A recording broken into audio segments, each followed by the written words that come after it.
longing only you can fill. A raging tempest only you can still. Basi ninawakaribisha tena kwa neno la Mungu. Rero ndabiyegereje kandi mu ijambo ry'Imana.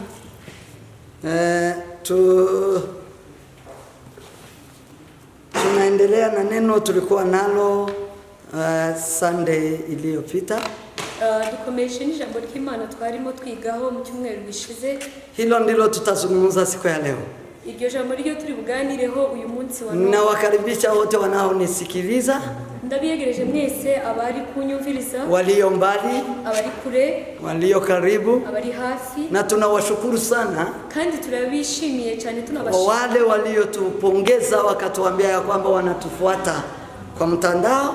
Shimira kuri bajya batubwiye ko badukurikirana mu buryo bw'ikoranabuhanga. Walio Canada, abari muri Canada, Amerika, muri Amerika, Australia, muri Australia, nchi za Ulaya, no mu bihugu by'Uburayi. Mungu awabariki sana. Imana ibahe umugisha cyane. Kwa kweli tunawafurahia. Byukuri turabishimiye sababu tunaambatana kwa njia hii ya kwenda mbinguni. Kubera ko dufatikanye muri urugendo rugana mu ijuru. Tunaposikia ya kwamba mnatusikiliza na kutufuata kwa neno, iyo twumva mutubwira ko mudukurikirana mwumva ijambo ry'Imana, tunafurahi miongoni mwetu. Turishima mu mitima yacu. Sababu hii ni chakula yetu ya kuchangia pamoja. Kubera ko ibi nibyo kurya tugomba gusangira twese ya waaminifu, abizera, ili tupate kuingia mbinguni bila shaka. Kugira ngo tubone uko twinjira mu ijuru atagushidikanya. Basi Mungu awabariki, awatendee mema. Na tunawakaribisha tena kwa neno hili la siku ya leo. Kandi turabiyegereje kuri ijambo ry'uyu munsi wa none. Ili tuendelee kuwa pamoja. Kugira ngo dukomeze tubane. Kwa ni chakula toka mbinguni. Kubera ko ni ibiryo ibyo kujya biva mu ijuru. Najua ya kwamba itatusaidia. Ndabizi neza ko biri budufashe. Itatupa nguvu. Iraduha imbaraga. Itatupa furaha. Ndetse n'ibyishimo. Amani. Amahoro. Na tutaendelea. Kandi turakomeza. Kwa safari hii muri uru rugendo tuna msafara wa kwenda mbinguni. Dufite urugendo rugana mu ijuru. Kwa kweli ingalau watu wakiwa kwa mwili huu na dunia hii, muzi kuri nubwo abantu bari muri no si ndetse muri no mubiri, kuna yale yanayo endelea wanaendelea kuzubaa kwa mwili na dunia hii.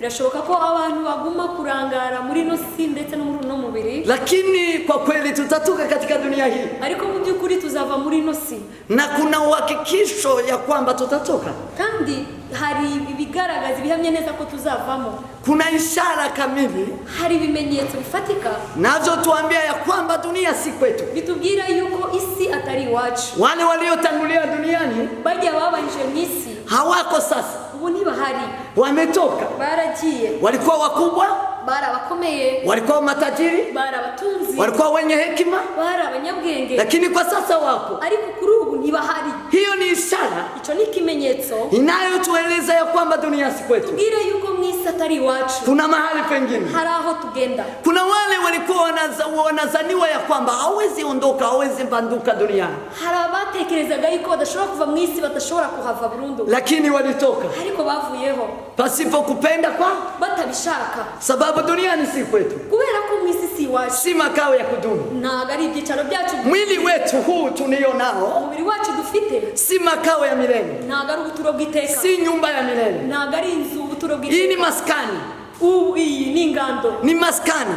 Ni ingando. Ni lazima tutatoka. Ni ngombwa tuivemo. Kuna nyumba ya kudumu, hari ubuturo bw'iteka. Kuna mahali Yesu Kristo aenda kutuandalia. Hari ahantu Yesu Kristo agiye kudutegurira. Na tutakuwa hapo. Kandi aho tuzahaba. Ni lazima tuwe hapo. Ni ngombwa ko tuhaba. Sababu hapo, kubera ko ahantu hakuna kutawanyika tena. Nta gutawanyika ukundi. Hakuna kuachana tena. Nta gutandukana ukundi. Ni kuvaa nguo, ni kwambara umwambaro, ni kuvaa mwili, ni kwambara umubiri usio tena kufa, udafite gupfa, hakuna kufa tena, nta gupfa kandi hakuna kuondoka tena huko, nta kuvayo kandi. itakuwa ni nchi ya amani. Yego izaba ari isi y'amahoro, itakuwa ni nchi yenye dhambi haziwezi kufikia, nisi aho hatagegwaho n'ibyaha, kwa sababu mahali dhambi haifikii, na ahantu ibyaha bitagera, kubera ko mahali dhambi haifiki, ahantu ibyaha bitagera kifo haiwezi kuingia, urupfu ntirwagerayo. basi hapo ni uzima wa milele. Aho ngaho ni mu buzima bw'iteka ryose. Bila shaka nta gushidikanya tutatoka duniani na mwili huu, tuzava muri no si n'uwo mubiri, na huyu mwili. n'uyu mubiri. Basi kwa hiyo kuri ubwo heri wenye kujua hayo, hahirwa abazi ibyo, kwa sababu wataandaa maisha mengine yaliyo mbele yasiyo dunia hii ama mwili huu. Kuko bo barahiriwe, bazabasha gutegura ubundi buzima butari ubwo mu isi, ubundi buzima bw'iyo tugana. Bwana asifiwe sana. Kwa hiyo ndugu zangu, kuri ubwo bene data, usizubaye, ntimurangare, usizubaye. nturangare. Ukiwa na pesa, nubona ufite amafaranga, jua ya kwamba utapita. menya yuko uzatambuka. Uko kwa dunia uri mu isi yenye haina makao idafite ubuturo ya kudumu, ubuturo bw'iteka. uko na mwili, ufite umubiri, ni maskani, ni ingando, si nyumba ya kudumu. ntabwo ari ubuturo bw'iteka, utaondoka tu, uzagenda byanga byakunda. Sema amen. Amen. Sema amen. Amen. Uwe na elimu kiwango gani, nubwo uri umunyabwenge uruhe rwego, jua ya kwamba usisubaye, menya yuko utagomba kurangara.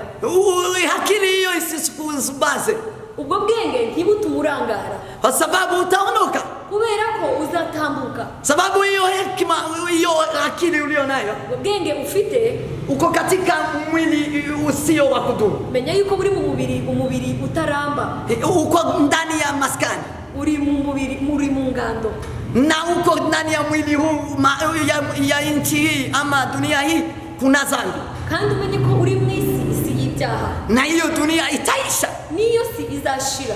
basi usizubaye, kuri ubwo wirangara, usizubaye. woye kurangara. Sema amen. Amen. Sema amen. Amen. Ukiwa kwa nchi, niba uri ku isi, ukiwa kwa nchi yenu, niba uri mu gihugu cyawe, nakwambia usijivunie hiyo nchi yako. nene data ndakubwira ngo ntiwiratire icyo gihugu cyanyu, usijivunie Kenya, ntiwiratire Kenya, usijivunie Amerika, ntiwiratire Amerika, usijivunie Ulaya, ntiwiratire Ulaya, usijivunie Australia, ntiwiratire Australia, usijivunie Canada, ntiwiratire Canada, usijivunie Kongo, ntiwiratire Kongo, usijivunie mahali popote, ntiwiratire ahariho hose, kwa sababu mahali hapo kubera ko aho hantu ni kwa dunia iliyo na dhambi. ni mu isi irimo ibyaha. Kuna dunia yenye walirusha shetani iko ndani, ni isi yayindi batayemo Satani, basi hiyo dunia itaangamia, itatoka. iyo si izarimbuka, izavaho. Hiyo si nchi yako ya kamili, iyo si igihugu cyawe gikwiriye, si nchi yako ya asili, ntago ari igihugu cyawe cyiza. nchi ya asili yetu ni mbinguni, igihugu cyacu cy'umwimerere kiri mu ijuru. nchi yetu ya kujivunia, ndugu zangu, isi tugomba kwiratira bene data ni nchi ya mbinguni, ni isi yo mu ijuru, kwa sababu hiyo hatutaondoka, kuko aho ngaho ntabwo tuzavayo, ni kwetu kabisa, ni iwacu by'ukuri, ni makao ya milele, ni ubuturo bwacu ni bwite, makao ya ni kudumu. ubuturo bwacu. Ukitaka kujivunia, nushaka kwirata, jivunia nchi ya mbinguni, irate kubwira igihugu cyacu cyo mu ijuru, mahali hapo hawezi kufika dhambi, ahantu hatagera icyaha, kifo hakiwezi kamwe. urupfu ntirugerayo pe. Lakini mahali pengine popote, chochote ulicho nacho, ukiwa na mwili wa maskani, ukiwa na dunia mahali shetani alipo, dhambi inafikia, jua ya kwamba hiyo si makao ya kudumu. ariko icyo ari cyo cyose ufite n'ahantu hari hose uri, menya neza ko atari ikintu kiramba, atari ikintu cy'iteka ryose. Utaondoka, uzavaho, upende usipopenda, wabikunda utabikunda, utaondoka, uzagenda, utaondoka, uzagenda, na kuambia ukweli, mubwisha ukuri, utaondoka. uzagenda. Uwe kina nani, ushatse urinde, useme vipi, uvuge gute. ndugu zangu, bavandimwe, punguza kusema kwa sauti ya juu, ushatse wagabanya kuvugira ku ijwi ryo hejuru, punguza kujivunia mwili ulio nao, ushatse wagabanya kwiratira umubiri ufite, punguza kujivunia nchi hii kwenye kuna dhambi, ushatse wareka kwiratira isi ahantu hari ibyaha, hapo si kwako, aho si wawe, si kwenu. ntabwo ari iwanyu. Kwetu ni mbinguni. Iwacu ni mu ijuru. Kwetu ni mbinguni. Iwacu ni mu ijuru. Kwetu ni mbinguni. Iwacu ni mu ijuru. Makao ya milele. Ubuturo bw'iteka. Makao ya kudumu. Ubuturo buramba. Bila shaka tutaingia. Nta gushidikanya. Wanaomwamini Yesu Abizera Yesu tutaingia. tuzishira. Hiyo ndio nchi ya kudumu. Icyo nico gihugu cy'iteka. Na tena tunaiandaa kwa nchi hii. Kandi tuyitegurira hano ku isi. Tunaiandalia huku. Tuyitegurira ino. Tunaiandalia kwa maskani. Tuyitegurira mu ngando. Tunaiandalia kwa dunia hii. Tuyitegurira hano muri ino si. Mungu awabariki. Imana ibamugisha. Basi tutaingia kwa neno hilo. Tugiye kuganira iryo jambo. Kwa mahali tuliishia Sunday iliyoisha. Ahantu twagarukiye mu cyumweru. Y'ubwiza bw'Imana. Tulikuwa tukizungumza kuhusu utakatifu wa Mungu. Ubwiza bw'Imana. Utakatifu wa Mungu. Kwani ni presence y'Imana. Ni kuwepo kwa Mungu mahali. Twarabivuze cyane. Tuliyazungumzia sana. Iyo bavuze ubwiza bw'Imana. Kisikia wanazungumzia uwepo wa Mungu. Usomenye kwa presence y'Imana. Jua ya kwamba ni kuwepo kwa Mungu. Nibavuga ubwiza bw'Imana. Wakizungumzia uwepo wa Mungu. Usomenye ko Imana iri aho. Jua ya kwamba Mungu yuko mahali hapo. Twavuze ubwiza bw'Imana. Tumezungumzia uwepo wa Mungu. Iyo hari ubwiza bw'Imana. Kikuwepo utakatifu au uwepo wa Mungu. Mu muntu cyangwa ahantu. Ndani ya mtu ali mahali fulani. Aho niho hazahumvikana ijwi ry'Imana. Mahali hapo ndio kunasikilikana sauti ya Mungu. Twavuze uburyo umuntu azavugana n'Imana. Tumezungumzia jinsi mtu anazungumza na Mungu. Umuntu avugana n'Imana yari mu bwiza bw'Imana. Mtu anazungumza na Mungu akiwa ndani ya uwepo wa Mungu. Umuntu avugana n'Imana yari ahantu hari ubwiza bw'Imana. Mtu anazungumza na Mungu akiwa mahali ambapo kunapatikana uwepo. Iyo hatari ubwiza bw'Imana. Kama hakupatikani uwepo wa Mungu, ntiyabone nduba ahantu hari ubwiza bw'Imana. Na ausimami wala au kuwepo mahali kuna utakatifu. Uzorinda uva mwisi utaravugana n'Imana. Wewe utatoka duniani kabla hujazungumza na Mungu. Tuzovugana n'Imana na rimwe. Hautanena na Mungu hata mara moja. Sema amen. Amen. Sema amen. Amen. Nutaba ahantu hari ubwiza bw'Imana. Wewe kama haupatikani mahali ambapo kuna uwepo. Tubwabwemo n'ubwiza bw'Imana. Na uwepo wa Mungu haukai ndani mwako. Tuzovugana n'Imana uzorinda uva kwisi. Hautazungumza na Mungu hadi utoke duniani. Tahandi ukuvuganira n'Imana habaho. Hakuna mahali ingine ambao utaweza kuzungumza na Mungu hatari mu bwiza bw'Imana. Isipokuwa ndani ya uwepo wake utakatifu wake. Wovugishwa n'Imana. Yes, utaweza nenewa na Mungu. Wokoreshwa n'Imana. Utaweza atumiwa na Mungu. Kuko Imana ni nyamaboko, niyo yaremye bino byose mubona. Sababu Mungu ni mwenye nguvu, ndiye muumbaji wa mambo yote ambayo unayaona. Kandi aya yose arayakoresha. Pia mambo haya yote yeye anayatumia. Afite ubushobozi bwo kubikoresha. Ana nguvu na mamlaka ya kuyatumia. Ibyo ni ububasha bw'Imana isumba zose. Hiyo ni mamlaka ya Mungu aliye juu. Ariko si ukuvugana n'Imana. Lakini si kuzungumza na Mungu. Si ukubana n'Imana. Si kukaa pamoja na Mungu. Kuko kuvugana n'Imana. Sababu kuzungumza na Mungu ni ukubana n'Imana. Ni kukaa na Mungu. Kuko ubwiza bw'Imana ni presence y'Imana. Ni ukubaho kw'Imana aho hantu. Sababu utukufu wa Mungu ni uwepo wa Mungu mahali hapo. Iyo uri mu bwiza bw'Imana rero. Kiwa ndani ya uwepo wa Mungu. Uvugana n'Imana. Unazungumza na Mungu. Uganira n'Imana. Unazungumza na Mungu. Ubana n'Imana. Unakaa pamoja na Mungu. Ukavuganye n'Imana. Na hapo unapata. Ico ni kimwe twaganiriyeho ku cyumwe. Jambo ya kwanza ambao tumezungumza. Kuko bari mu bwiza bw'Imana bavugana n'Imana. Sababu wale ambao wanapatikana ndani ya uwepo wa Mungu wanazungumza. Ariko batari mu bwiza bw'Imana ntibishoboka ko bazovugana n'Imana. Lakini wale ambao hawapatikani ndani ya uwepo wa Mungu kama hawazungumza. Nico gituma umwandisi Yesu yaravuze ngo banje bazirwi ryanje. Ndio maana Yesu amesema wangu wanajua sauti yangu. Bazirwi ryanje turabana mu bwiza. Kuna wangu zinajua sauti yangu sababu tunakaa nao kwa uwepo wao. Kandi nanje ndabazi turabana. Yes, na mimi ninawajua sababu tunakaa na wao. Nukubera ubwiza bw'Imana. Ni sababu ya uwepo. Nukubera ubwiza bw'Imana. Sababu ya utukufu wa Mungu. Sema amen. Amen. Chakabiri twavuganye. Jambo la pili ambalo tumezungumzia. Twavuganye kuko ubwiza bw'Imana. Tumezungumza ya kwamba uwepo wa Mungu nibwo buzabuhindura umuntu. Hiyo ndiyo inabadilisha mtu. Nibwo buzabuhindura umuntu. Namgeuza mtu. Akabuka Imana ishaka. Na anakuwa jinsi Mungu anapenda. Yesu Kristo. Yesu Kristo. Yafashe Sauli aliwe Paulo. Yeye amemshika Sauli Paulo. Yakoreraga Imana. Yeye alikuwa akimtumikia Mungu. Abafarisayo bakoreraga Imana ndi bakoreraga ibigoma. Mafarisayo walikuwa akimtumikia Mungu au kutumikia miungu. Ariko bayikoreraga ahantu hatari mu bwiza bw'Imana. Lakini walikuwa wakitumikia Mungu mahali ambapo hapapatikani utukufu utukufu. Nico cyatuma batemerwaga n'ijuru Ndio ry'Imana. maana mbingu haikuwakubali, Kubera ko batakoreraga mu bwiza bw'Imana. sababu walikuwa wanatumikia kando ya uwepo wa Mungu. Kuko uba ukorera inyuma y'umurongo ndibikunda. Inamaanisha ukitumikia nje ya kanuni huwezi. Nono Sauli yari umufarisayo. Sauli yeye alikuwa ni mfarisayo. Ahiga akorera Imana. Alikuwa akitumikia Mungu. Bari bafite idini rya. Wao walikuwa na dini Y'abafarisayo yo kwiga ijambo ry'Imana. Dini ya Wafarisayo walikuwa kijifunza neno la Mungu. Nono Yesu alipokuja habaho intumwa. kukakuwa na mitume. Nono habayeho intumwa. Walipokuwa mitume Babona ko ari idini ryadutse n'icyaduka kibana. Wafarisayo wakafikiria kwamba kuna dini nyingine ambayo imetokea. Sauli rero afata umugambi wo kwica ibyo byose bigwanya umurimo w'Imana ari ryo dini rya. Sauli sasa alikuwa mmoja wapo ambao walikuwa wakipiganisha ilo dini la wa mitume. Iyo ryaduka. Hiyo ambayo imetokea. None rero umwuka Biblia iratubwira ngo ubwiza bw'Imana buramutungura ngo ari Damasco. Sasa Biblia inatuambia kwamba nuru ya Mungu ikamtokea Sauli wakati alikuwa Damasco. Ngo umucyo uramutungura. Nuru ikamtokea Ngo kigamba. yikubita hasi. Yeye akaanguka chini. Yikubise hasi. Alipoanguka chini, Ngo yumva ijwi rimubwira riti akasikia sauti ikimwambia ya kwamba, Sauli undenganyiriza iki? kamwambia Sauli, kwa nini unanizulumu? Undenganyiriza iki Sauli? Kwa nini unanizulumu Sauli? Sauli aravuga ngo urinde mwami ndenganya. Sauli akasema, wewe ni nani Bwana ambao ninakuzuru? Yesu aramubwira ngo nije Yesu w'i Nazareti. Yesu akamwambia, ni mimi Yesu wa Nazareti ambao unazuru. Nije Yesu w'i Nazareti mwami. Yesu wa Nazareti ambao unamkataa. Ngo agira ubwo. Akakuwa na hofu. Aramubwira ngo witinya Sauli. Akamwambia, usiogope Sauli. Ndashaka kungorera mu bwiza.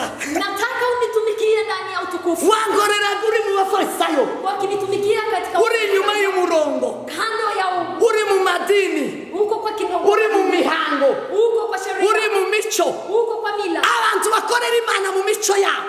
Watu ambao wanamtumikia Abantu bakorera Imana mu madini mu bwoko bwa. watu ambao wanatumikia Mungu ndani ya madini na kwa familia zao, mila zao, Tibasigera babona Imana. hawataona Mungu kamwe. Tibasigera babona Imana. Hawataona Mungu kamwe. Nico gituma batazabahinduka. Ndio maana wao hawageuki. Basabagira imikufu miremire. Wao wanapata kuwa na mikufu mirefu. Bakagira iby'ibidini, bakagira imisaraba miremire. Wao wanatafuta hata misalaba refu. Bakagira ibikoti bikanju. Wanakuwa na mavazi makanzu. Bakagira ibiti birebire. Wao wanakuwa hata na viti refu. Bakagira ibintu byinshi. Na wanakuwa na mambo mengi mno. Bagakorera mu mihango. Wao wanatumika kazi ndani ya mila fulani. Bagakora mu mihango no mu mico ya. Pia kwa sheria na mila zao. Abo bantu ntibazigera babona umwami Imana. Wao hawatamuona Mungu. Tafadhali musifungue tena. Ntibazigera babona ubwiza bw'Imana. Wao hawataona utukufu wa Mungu. Ntibazigera babona ubwiza bw'Imana. Hawataona utukufu wa Mungu kamwe. Kuko abo ngabo bakorera mu mihango. Sababu watu hao wanatumika ndani ya sheria. Bakorera mu madini. Wanatumika ndani ya dini. Ngo umucyo umutunguye. Nuru ilipomkujia Uramuhindura. ikamgeuza. Iramubwira Yesu, aramubwira ngo ndashaka kugorera neza. Yesu akamwambia, sasa nataka unitumikie vizuri. Mu bwiza bwawe. Ndani ya uwepo wangu. Uve mu bafarisayo. Utoke kati ya Wafarisayo. Sauli wari umufarisayo ahinduka intumwa y'Imana. Sauli ambao alikuwa mmoja wapo wa Farisayo akageuka akakuwa mtume wa Mungu. Ahinduka intumwa ya Yesu Kristo. Akakuwa mwanafunzi wa Yesu Kristo. Barya yagwanya. Wale ambao alikuwa akigombanisha. Ahinduka abana n'abasangira nabo. Akageuka wa mmoja wapo na akachangia pamoja na wao. N'ubwiza bw'Imana buzabuhindura umuntu beno. Ni utukufu wa Mungu ambao unageuza mtu hivyo. Nutagira ubwo bwiza bw'Imana ntuzohindura. Wewe kama haupatikani ndani ya hiyo Nico gituma Paulo yanditse ngo tidukizwa n'ivyo dukora na mirimo ishobora gukiza umuntu. Ndio maana Paulo ameandika akasema, sisi hatuokoki sababu ya matendo yetu. Hakuna matendo ambayo itaokoa mtu. Kuko imirimo yari yarayikoze cyane. Sababu yeye makazi wala matendo ariko neza agakiza, Na matendo hayo haikumpea wokovu kamwe. kuko imirimo ntidukiza, Sababu matendo haituokoi, ahubwo dukizwa n'ubuntu bw'Umwami Imana. bali sisi tunaokolewa kupitia neema ya Yesu Kristo. Ubwo buntu ni Kristo, Na neema hiyo ndiyo Kristo mwenyewe. dukizwa n'urukundo rw'Imana. Sisi tunaokolewa kupitia upendo wa Mungu. Ubwo rukundo rw'Imana ni Yesu Kristo. Upendo huo ni Yesu Kristo. Rero iso nivyo bikiza umuntu agahinduka. Kwa hayo ndiyo anaponya mtu na mtu anageuka. Rero Yesu Kristo Sasa Yesu Kristo n'ubwiza bw'Imana, yeye ni utukufu wa Mungu. n'ubwiza bw'Imana. Ni utukufu wa Mungu. Bwana asifiwe sana. Uwakira Yesu Yule ambaye anampokea Yesu arahinduka, anageuka, kuko ubwo n'ubwiza bw'Imana, sababu ni utukufu wa Mungu, n'urukundo rw'Imana, ni upendo wa Mungu, n'ubuntu bw'Imana. ni neema ya Mungu. Ubwo n'ubwiza bwabonetse mu isi. Hiyo ni utukufu ambao imezirika na dunia. Yohana aravyandika aravuga ngo, Yohana ameandika haya akasema, aravuga ngo kubw'urukundo rw'Imana yakunze abari mu isi bose, akasema na jinsi Mungu amependa ulimwengu mno, ngo vyatumye itanga umwana wayo kinege, sababisha peane mtoto wake mmoja, kugira ngo umwizera wese atarimuka, ili ambaye amwaminie yeyote asiangamie, ahubwo ngo ahabwe ubugingo buhoraho. bali apate uzima wa milele. Kuko ubugingo buhoraho Sababu uzima wa milele bw'Imana Data wa Mungu Baba buri muri Kristo Yesu. inapatikana ndani ya Yesu Kristo. Udafite Kristo Kama wewe hauna Kristo, si wobasha guhabwa ubwo bwiza. huwezi kupata Ubwiza buraduhindura. utukufu wa Mungu na tugeuka. Ubwiza bw'Imana ka Utukufu wa Mungu pia ni ishusho y'Imana, ni sura ya Mungu, ni ishusho y'Imana ihoraho. sura ya Mungu ishie milele. Iyo umuntu atari mu bwiza bw'Imana, Mtu kama haonekani ndani ya utukufu wa Mungu, nta shusho y'Imana iri muri mwe. hakuna sura ya Mungu ambayo inapatikana ndani mwake. Nimba ubu ubwiza bw'Imana butari muri ino kanisa, Kama uwepo wala utukufu wa Mungu haupatikani ndani ya kanisa hili, nta shusho y'Imana irimo. hakuna sura ya Mungu ndani ya kanisa hili. Ni ukuvuga ngo ubwiza bw'Imana Inamaanisha utukufu wa Mungu ni ishusho y'Imana Data. ni sura ya Mungu Baba. Iyo umuntu rero ubwiza bw'Imana bwamugezeho, Kama utukufu wa Mungu unakujia mtu, azahinduka ishusho y'Imana. yeye anageuka kuwa sura ya Mungu. Nico gituma Paulo yavuze, Ndio maana Paulo amesema, aravuga ngo tuzosa nawe, akasema tutafanana na yeye, tuzosa nawe. tutafanana na yeye, Uko turi abana b'Imana, niko nawe wabivuze. sababu sisi ni watoto wa Mungu. Jinsi Turi abana b'Imana, sisi ni watoto wa Mungu, uko tuzasati kurerekanwa, jinsi tutafanana hakujafunuliwa, ariko niyerekanwa tuzosa nawe. lakini yeye akidhihirika tutafanana na yeye, Uko tugira ubwiza bw'Imana, tugira ishusho ye, sababu sisi tuna sura ya Mungu, tugira ishusho y'Imana. sisi tuna sura ya Mungu. Mu bwiza bw'Imana Kwa utukufu wa Mungu umuntu azerekanwa, siku atadhihirika, tuzosa nawe. sisi tutafanana na yeye. Uzamusanga wese nusa nawe. Na yoyote ambaye atamulaki atakuwa amefanana na Imana yeye. irema umwana w'umuntu, Mungu alipomuumba mwanadamu, yamuremanye ubwiza, yeye amemuumba na uwepo kandi ubwo bwiza yamuremanye na utukufu huo amemuumba butangaje n'ishusho ye. ambayo inastajabisha ni sura Imana yake. yaricaye Mungu ameketi iravuga ngo tureme umuntu usa natwe, akasema tumuumbe mtu uri mu shusho yacu. mtu kwa mfano wetu, Uwo muntu uri mu shusho yacu. mtu ambaye ako kwa mfano wetu. Bwana asifiwe sana. Amen. Bwana asifiwe sana. Amen. Uwo niwe tuzoba, Mtu huyo ndio tutabaki na ibi yeye, bindi tituzobana navyo, mambo mengine hatutakaa pamoja kuko naye, ntibifite ishusho yacu. bali kwa sababu haina sura yetu. Ishusho y'Imana muri twebwe Sura ya Mungu ndani mwetu si amazuru, si pua, si uyu mubiri, si mwili huu, si inzobe cyangwa ubwirabura, si kuwa mweupe wala mweusi, si kuba umuzungu cyangwa umwirabura. si kuwa mzungu wala mwafrika. Hoya yepfi La hasha. ishusho y'Imana mu muntu Sura ya mtu ndani, sura ya Mungu ndani ya mtu n'ubugingo, ni nafsi, n'ubugingo ni bw'iteka. nafsi ya milele. Iyo umuntu ari mu bwiza bw'Imana, Mtu akiwa ndani ya uwepo wa Mungu, aba afite ubugingo bw'iteka, yeye ana uzima wa milele, aba afite kubaho iteka ryose. yeye ana uzima wa milele. Ibyo rero Mambo hayo sasa, niyo shusho y'Imana hiyo ndiyo sura ya Mungu iba iri mu muntu. ya ambayo Iyo umuntu afite ubugingo bw'iteka muri we, akiwa na uzima wa milele ndani iyo umuntu mwake, agendana ubugingo, mtu akitembea pamoja na iyo umuntu uzima, yagiye kure y'icyaha, mtu akiwa mbali na dhambi, iyo umuntu yagiye kure y'urupfu, mtu akiwa mbali na kifo, iyo umuntu yimukiye mu bugingo, mtu akihamia ndani ya uzima, aba ari mu bwiza bw'Imana. yeye anapatikana ndani ya utukufu wa Noneho Mungu. ubwo ari mu bwiza bw'Imana, Sababu yeye yuko ndani ya ishusho yimanitse yibaho iteka. Yeye ana sura ya Mungu ambaye aishie. Ubwo n'ubwiza bw'Imana. Hiyo ni utukufu wa Mungu. Cyakane twavuze icubahiro c'Imana. Jambo la nne tumezungumzia, tumesema heshima ya Mungu. Ubwiza bw'Imana, utukufu wa Mungu nico cubahiro c'Imana. Ndio heshima ya Mungu. Ubwiza bw'Imana, utukufu wa Mungu ni cubahiro ca, ni heshima ya Mungu. Ari ubwiza bw'Imana, hadi kuna utukufu wa Mungu, haboneka icubahiro c'Imana. nazirika na heshima ya Mungu. Ubwiza bw'Imana iyo umanutse aha, na utukufu wa Mungu kishuka mahali, umanuka na autorite, inashuka pamoja na mamlaka, imanuka na autorite. na uweza. Umunsi umwe Mose Mmoja Musa, ngo yabonye igihuru gishati cya Kongo, yeye aliona kijiti ikiwaka moto bila kuteketea. noneho agira amatsiko yo kucegera. Wana shauku ya kuikaribia. Ngo agiye kucegera, Alipoikaribia, havugira ijwi rimubwira riti, na kutoka sauti ikisemayo, genda neza, tembea vizuri kwetu inkweto zawe, na uvue viatu, aho ugeze naherahe. mahali unafika ni patakatifu.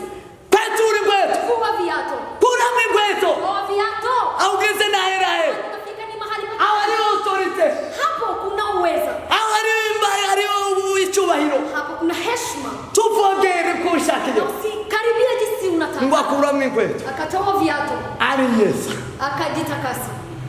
aritunganye Yeye akajitakasa kugira ngo yegere ili akaribie ubwiza bw'Imana. utukufu wa Mungu. Ubwiza bw'Imana, Utukufu wa Mungu, ubwiza bw'Imana uwepo wa Mungu ni icubahiro ca. ni heshima ya Mungu. Iyo ufite ubwiza bw'Imana, Kiwa na utukufu wa Mungu, ufite icubahiro c'Imana. wewe una heshima ya Mungu. Yesu ageze mu isi, Yesu alipofika duniani, twarabivuze, tumeyazungumzia. umunsi umwe ngo atuma ngo nibamuzanire icyana cy'indogobe, Mmoja akasema wamletee mwanapunda mmoja, bamuzanire indogobe, wamletee punda. ndagendera ku ndogobe. Nitatembea juu ya punda. None uyu munsi ndagendera ku ndogobe. Leo hii nitatembea juu ya punda. Barayizanye indogobe, Wakaleta punda hiyo, arayuri akapanda juu. ngo yurire indogobe, Alipopanda juu ya punda, indogobe yamehabwa icubahiro. na punda huyo akapewa heshima, Indogobe itwaye ubwiza bw'Imana, sababu punda hiyo ilikuwa ikichukua utukufu wa Mungu. ngo aje kujya muri Yerusalemu, Alipopita ndani ya Yerusalemu, ngo abantu bose bafata imikindo y'ibiti, watu wote wakachukua matawi, bafata imikindo, wakachukua matawi, abandi bafata impande, bafata ibintu, wengine wakachukua vitenge ngo babisasira impunda, na wakatandikia punda huo. impunda iritemberaho, Punda akatembea juu ya matawi ngo bagende barayiririmbira, na alafu wakamwimbia punda, baravuga ngo akasema ya kwamba baririmbye ndi Hosiana, Hosiana, Hosiana, Hosiana, hayiguje mu izina ry'Uwiteka. maana ni heri kwa yule ambaye anakuja kwa jina la Mungu. Haleluya! Haleluya. Hosiana, Hosiana, Hosiana, Hosiana. hayiguje mu izina ry'Uwiteka. Heri yule ambaye anakuja kwa jina la Mungu. Impunda barayiririmbira, Punda ikaimbiwa nyimbo. impunda barayisasira. Punda wakaitandikia. Kubera iki? Sababu gani? Yatwaye ubwiza bw'Imana, Yeye amechukua utukufu wa Mungu. itwaye ubwiza bw'Imana. Punda anachukua utukufu wa Mungu. Iyo urimwo Kristo muri wowe, Kama wewe ndani mwako mna Kristo, ugenda n'icyubahiro cy'Imana. tembea na heshima ya Mungu. Iyo turi mu bwiza bw'Imana, Ukiwa ndani ya utukufu wa Mungu, tuba dufite icyubahiro cy'Imana, sisi tuna heshima ya Mungu. tuba dufite autorite. Sisi tuna uwezo na mamlaka. Ndaza kubivugaho n'ibyongomereza. Nitayazungumzia, hiyo ndio nitaendelea nayo. Bwana asifiwe sana. Amen. Icya nyuma twavuga, Jambo la nyuma tumezungumzia, twavuze hejuru yo kubona ibitsibo, ubwiza bw'Imana, tumesema jinsi mtu kwa utukufu wa Mungu anapewa taji. ubwiza bw'Imana Utukufu wa Mungu uzabuduhesha ibitsibo, inatupea taji, uzabiduhesha ibitsibo. inatupea taji. Bwana asifiwe sana. Amen. Bwana asifiwe sana. Amen. Yesu arangije akazi, Alipomaliza kazi, yaravuze ngoma amesema ya kwamba ngo ubashe, Mungu, narangije akazi nyishura, nimemaliza kazi, sasa unataka unilipe. nishura, Nilipe, pemba. nilipe. Mwaje kumubwira, Alipomwambia, aramubwira ngo ariko icyambere pemba, kasema jambo ya kwanza ambao utanilipa, ndarurubwiza narifite mu ijuru, nirudishie utukufu ambao nilikuwepo, ndarurubwiza naringira mu ijuru, nirudishie uwepo utukufu ambao nilikuwa nayo mbinguni. ndashaka ubwiza we. Ninahitaji utukufu. Yesu bigeze kumwitangura mwiza, Yesu kuna siku moja wamemwambia wewe, aramubwira ngo mwiza we, akamwambia mzuri. aramubwira ngo munyitirike mwiza. Yesu akawajibu, kwa nini mnaniita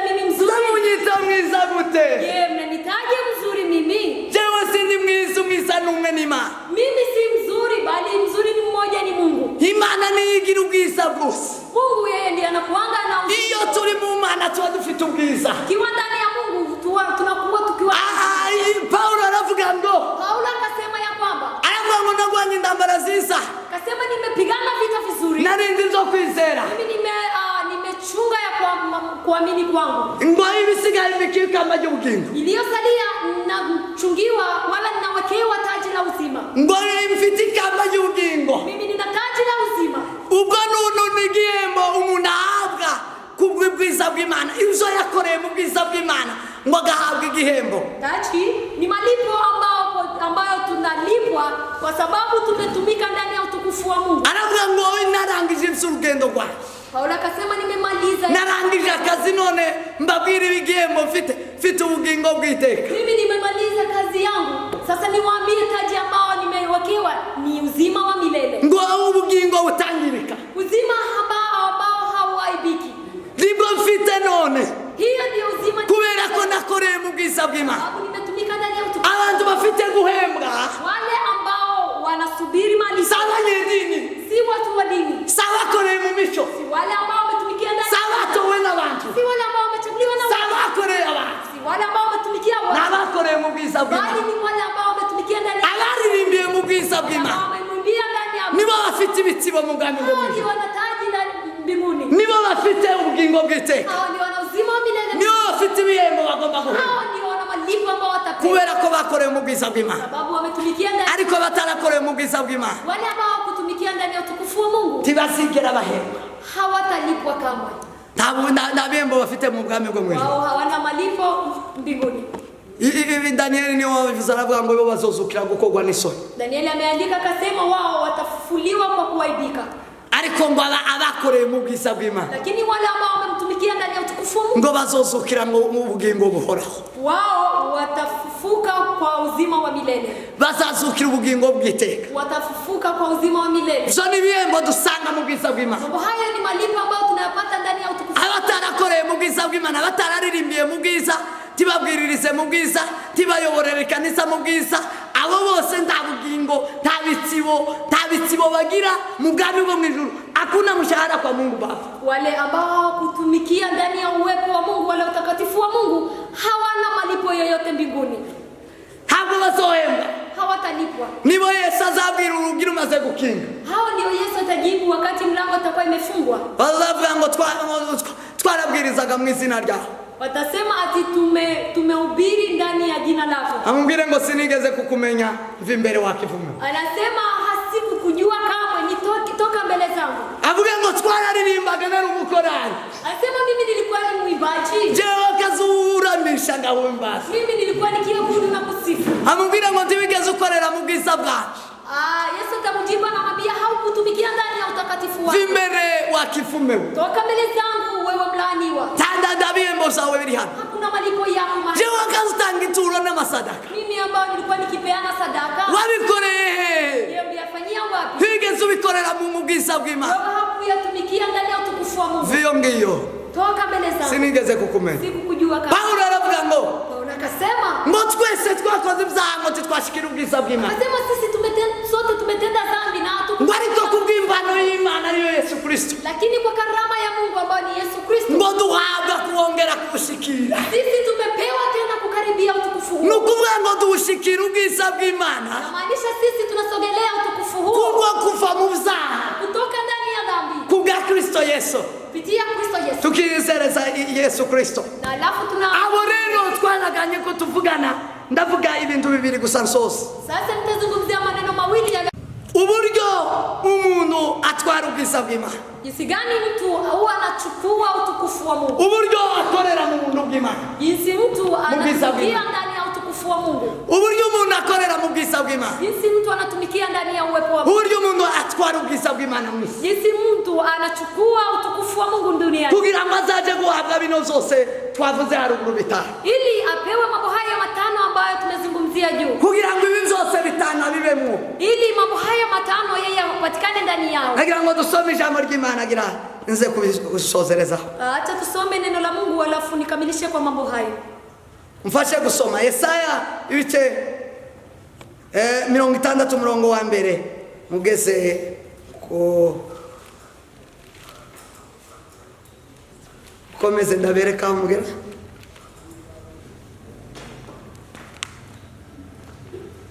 Yesaya sura 60 umurongo wa mbere na mstari wa kwanza.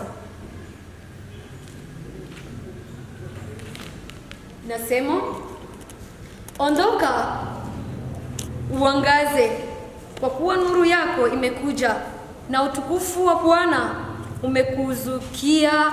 Amen. Amen. Nico gice cyose muzogisome na reka nsome yasome yagufita kansome hanyuma nico gice cyose muzogisome. Sura hiyo yote muisome, mimi nitasoma fupi tu. Biblia iravuze ngo zuka urabagirane kuko umuco wawe uje kandi ubwiza bw'Uwiteka bukaba bukurasiye. Ndore umwijima uzatwikira isi, umwijima w'icuraburindi uzatwikira amahanga, ariko Uwiteka arabarasira kandi ubwiza bwe urakugaragaraho. Ubwiza bwe urakugaragaraho. Amahanga azagana umuco wawe, n'abami bazagusanga uzukanye kurabagirana. Ubura amaso yawe uraranganye urebe, bose baraterana baza bagusanga baje aho uri. Abahungu bawe bazaza baturutse kure, n'abakobwa bawe bazaza bagatiwe. Niho uzareba ugaca, umutima wawe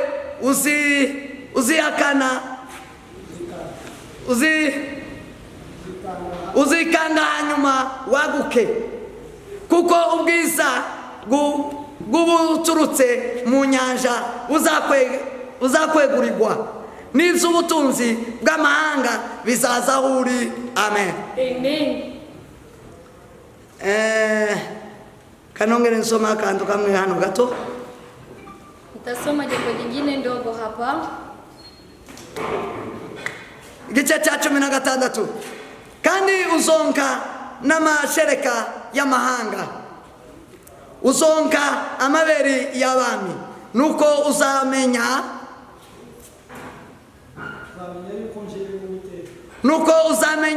yuko njewe Uwiteka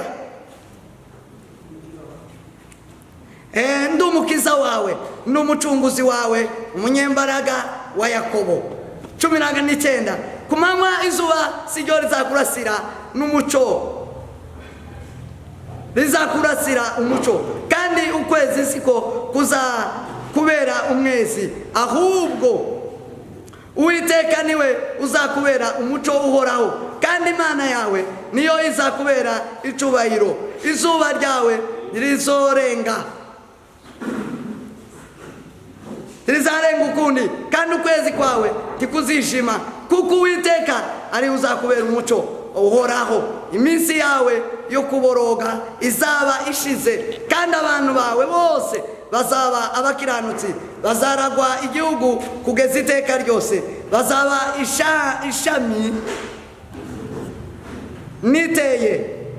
ishami nitereye umurimo w'intoke zanje, umbesha icubahiro.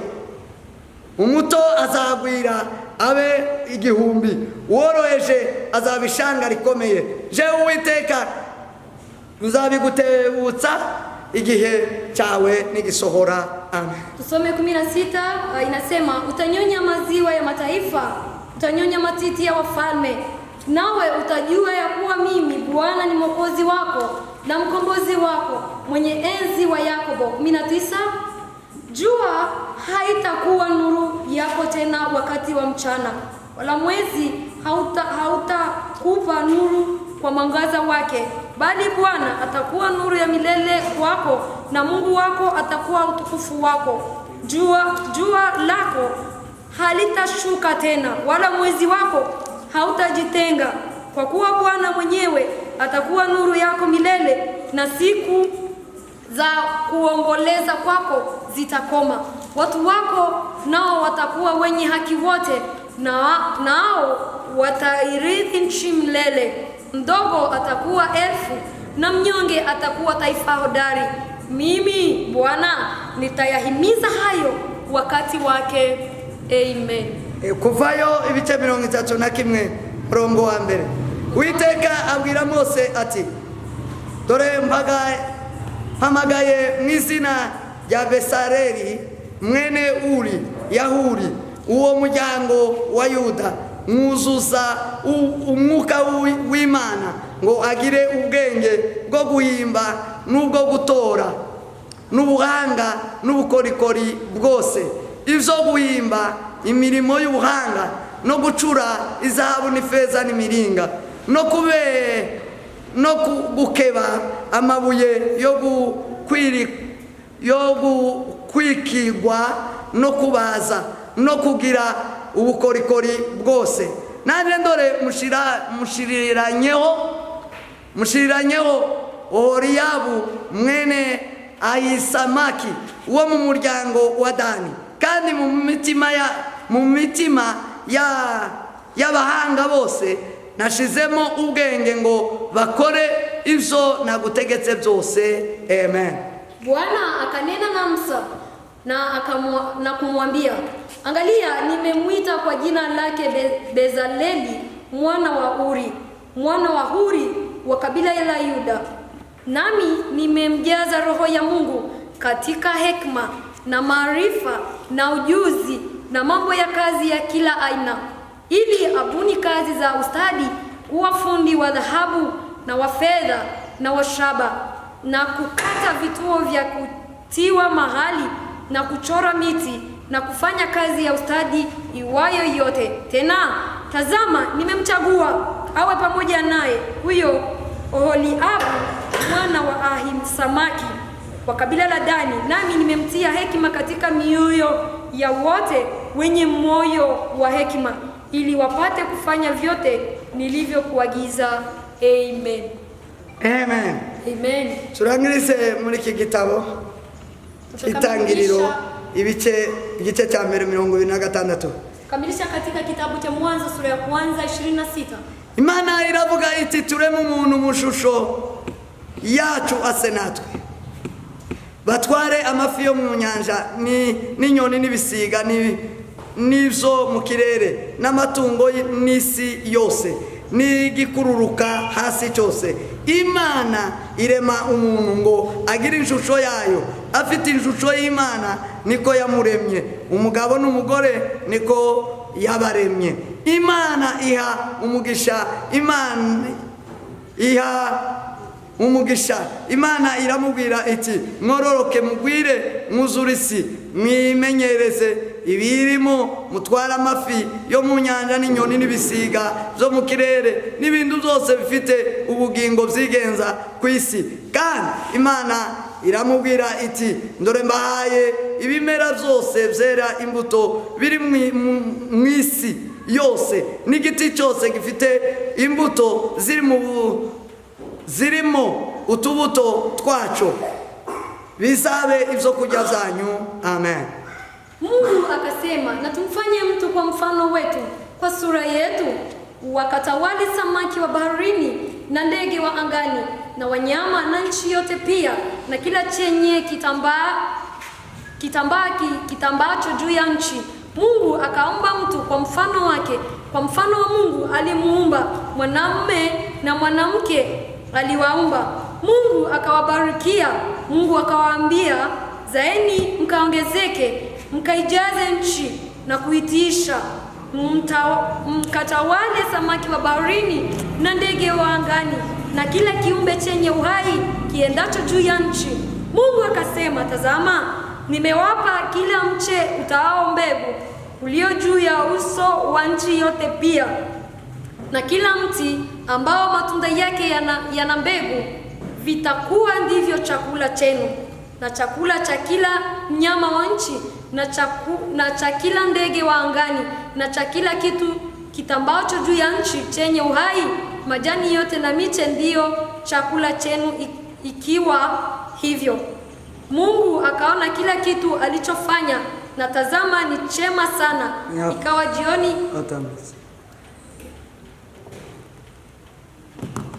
rero icyo nari mvuze ni hejuru y'uburyo umuntu atwara ubwami bw'Imana, ubwiza bw'Imana. Nilikuwa nikizungumza jinsi mtu anachukua utukufu wa Mungu, uburyo akorera mu bwiza bw'Imana, jinsi mtu anatumika ndani ya utukufu wa Mungu. bavuze ko ubwiza bw'Imana ari kuva mu zaha ico mukimenye. Tumesema ya kwamba utukufu wa Mungu ni kutoka ndani ya dhambi. Muntu gikora icyaha cyose, Ila yote ambaye anatenda dhambi yoyote hashobora gushikira ubwiza bw'Imana. hawezi kupata utukufu wa Mungu. Umuntu wese ugikora ikibi cyose, Mtu yoyote ambaye anatenda mabaya yoyote hashobora gushikira ubwiza bw'Imana. hawezi kupata utukufu wa Mungu. rero ubwo adafite ubwiza bw'Imana, Kwa hiyo yeye kwa sababu hana utukufu wa Mungu, ntazigera avugana n'Imana, yeye hatazungumza na Mungu kamwe. ntazigera abona ubwiza bw'Imana, Hataona utukufu wa Mungu. ntazigera abona Imana, Yeye hataona Mungu. kubera ko Imana iba mu bwiza bwayo. Sababu Mungu anapatikana ndani ya utukufu. abavuye rero mu byaha ku bwa Kristo Yesu bagasingira kandi ubwiza bw'Imana, Wale ambao wametoka dhambini kwa Kristo kupitia Kristo Yesu na wakapewa utukufu wa Mungu, abo bagaragara wao wanazilika abo bateyebwe. wao wanakaaje? ngiye kubabwira ubuzima bwabo, Ninataka niwazungumzie maisha yao. ubuzima bwabo. Maisha yao Ndavuga bikeya none, nitazungumza machache leo. nzakomeza niko nababwiye. Nitaendelea jinsi nimewaagishia. icya mbere, Jambo la kwanza, bahabwa mu bwiza bw'Imana wao wanapewa ndani ya utukufu wa Mungu kugira ngo bagenda n'ubwiza bw'Imana iteka. ili watembee na utukufu wa Mungu milele. ni ubwenge, Ni hekima, ubwenge bw'Imana, hekima ya Mungu ubwenge bw'Imana na hekima ya Mungu nibwo buzabuhesha umuntu kugumaza kuba mu bwiza bw'Imana. ndio inasababisha mtu kuendelea kudumu ndani ya utukufu wa Mungu. Salomo, Sulemani, muhanga mu bwenge, Biblia itubwira mtaalamu kwa kihekima, jinsi Biblia inatuambia, yavutse ari umwana nk'abandi. yeye amezaliwa kama mtoto kama wengine. Yavutse kwa Daudi, Yeye amezaliwa kwa familia la Daudi. asanga Daudi afite abana, Yeye akampata Daudi ako na wengine, yari afite abandi bahungu. alikuwa na vijana wengine, ariko Salomo lakini Sulemani ngo akitegereza se, alikuwa akimtazama babaye, amenya ko ise akajua ya kwamba babaye azi Imana yeye anamjua Mungu, kandi ategera ku Mana. pia yeye anangojea Mungu. ngo arangije ibyo arabisingatiya, arabimenya. Yeye akajua mambo haya na akayazingatia. amaze kubimenya, Alipoyajua, Salomo Sulemani agiye kuja ku bwami, wenda kwa ufalme, ngo abwire Imana, kamwambia Mungu, aramubwira ngo Mana,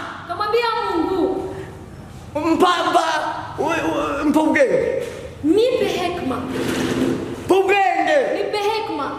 ubwenge nsavye Na hekima ambayo ninaiomba, n'ubwenge bwo kugira Imana irabaza ubwenge ushaka n'ubwikizana. na Mungu akamuuliza, je, Sulemani, mnahitaji hekima ya ubwo bwenge bikusaba n'ubwenge nyabaki, hekima hiyo unaomba ni hekima gani? kuko ubwenge burimo bwinshi, Sababu hekima ina namna nyingi tofauti. ariko se ubwo bwenge usabye n'ubuhe? Ni anakuuliza hekima ambayo naomba ni hekima gani? arabusobanura, arabudetermina. Sulemani akamfafanulia hekima ambayo anahitaji, aravuga ngo ndashaka ubwenge akamwambia, ninahitaji bwo kuyobora ubwoko bwawe, akili ya kuongoza taifa lako, ubwenge akili bwo kucira imanza ubwoko bwawe ntarenganye, akili ya kuhukumu taifa lako bila kupendelea. aravuga ngo ubwo nibwo bwenge ngusabye Mana. Hekima hiyo ndio ninakuomba Mungu. Imana iranezerwa, Mungu akafurahi sana, Imana iranezerwa, akafurahi Mungu, iramubwira ngo Salomo, akamwambia Sulemani, ubwo udasabye ubutunzi, sababu wewe haujaniomba utajiri tusabe gwica ngo nice abanzi bawe bose, na haujaniomba mimi niwaue maadui zako wote. tusabe. arakomeza aravuga bino byose. Kamwambia, haujaniomba mambo yote. urandangaje Salomo, Mimi unanishangaza Sulemani. ukawusabye ubwenge bwo gukorana n'abantu, Wewe unaomba hekima ya kutumika pamoja na watu, yo gukorera abantu, ya kutumikia watu. kandi icyo umuntu aremewe Pia ile ambayo iliyosababishwa mtu aumbwe, ni ugukora, mtu aliumbwa kwa sababu ya kutumika, kandi akorera abantu. pia atumikie mwenzake. Sema amen. Amen. Sema amen. Amen. Iyo niyo ntego y'Imana, Hiyo ndiyo shabaha ya Mungu, kumuumba mwanadamu, kugira ngo wowe ukorere mugenzi wawe, ili wewe umtumikie mwenzio, kugira ngo wowe ushire mugenzi wawe imbere. ili wewe umchukue mwenzio na umuweke mbele. Yari itegeko ry'Imana Ilikuwa ni amri ya Mungu. rivuga ngo ukunde mugenzi wawe kuko wikunda. Semayo na mpende mwenzio jinsi unajipenda. Umufate umushyire imbere, Mchukue na umuweke mbele. umukorere. Umtumikie. None nico utangiriyeho Salomo. Sulemani, hiyo ndiyo unanianzia kuniomba. Igihe abandi baza basaba ubutunzi, Wakati wengine wanaomba utajiri. ubwo si ubwenge bw'Imana. Hiyo si akili ya Mungu. Abo ni abantu batari mu bwiza bw'Imana. Watu hao ni watu ambao wapatikana. Ababa mu bwiza bw'Imana, Wale ambao wanapatikana ndani ya cyambere baza basaba, Jambo la kwanza, bazasaba ubwenge bwo gukorera abantu, wao wanaomba hekima ya kutumikia wenzio. ubwenge bwo kutabesha, Hekima isipokuwa kudanganya. ubwenge butari ubwo kurenganya, Akili ambayo si ya kudhulumu. apana ubwenge bwo kwirundiraho ubutunzi. Hapana hekima ya kujichukulia Oyaye, oyaye. na alafu unapeleka kwa. Si ubwenge bureba ngo iwa azamuke, Si hekima ya kusema yeye mwenyewe na apande ngazi za juu. ahubwo ni ubwenge bwo kugira ngo mbashe gukorera abantu babamaho. Bali ni hekima ya kutumikia watu na watu wakae kwa usalama. Ngo Imana iratangara. Mungu akashangaa. Iri jambo rizarijana n'ijambo Yesu yabwiye abigishwa, Jambo hii inaendana na jambo ambalo Yesu amewaambia mitume. abasanganya agatima ko gushaka ibyo kurya, ko gushaka izi zashugura imugira ino, izi zose zibino mu isi. Abantu bashaka uburyo barya, bashaka uburyo bambara, bariruka barahetsa bati Imana banga Imana. Yesu walipata mitume wakiwa na hekima ingine tofauti ya duniani ya kutafuta chakula na mambo mengine, na alafu wakamkataa Mungu.